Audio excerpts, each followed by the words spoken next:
I told you don't need money to have fun.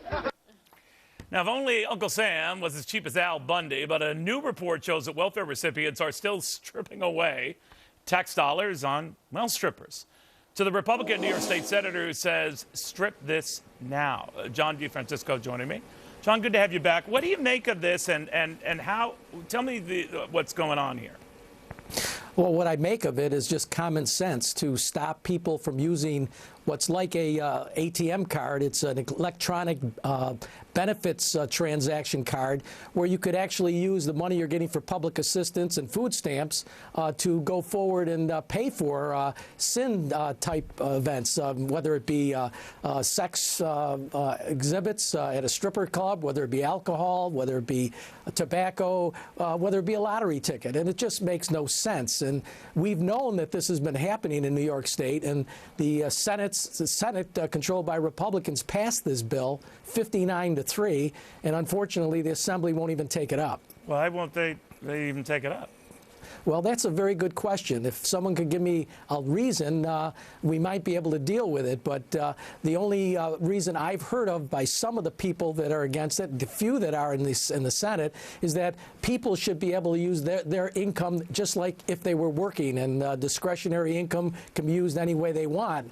And the answer is pretty logical, that this is not discretionary income. This is income that they're getting from the taxpayers for specific purposes, food and housing and the like. So if they extend that beyond food and housing to alcohol and other vices in this case, if that's how you see it, then people could seize on this and say, well, you, with the best of intentions, you set a slippery slope here. I didn't mean the pole analogy there, but my argument is something like this, that then you have to police what they're buying at the store. And if they buy, let's say, bakery products or potato chips, then that too should be policed, because that too is bad. What do you say? You're taking this slippery pole to the extreme here at this point in time. I don't know. I'm fixated on the pole imagery. I have no idea why, but go ahead. But in any event, it's not a slippery slope. It's just prohibiting certain transactions that clearly is not your food selection. Clearly it's not your housing selection. It's a selection for things that the public should not pay for. Well, you know what I think is a bad idea? This darn credit card, essentially. This electronic card that's like looks like a debit card, credit card. It feels like one, acts like one, you know, slices through a register like one. That there is no way that is a good idea. That it might be efficient in this electronic age, but it's swiping meant for trouble.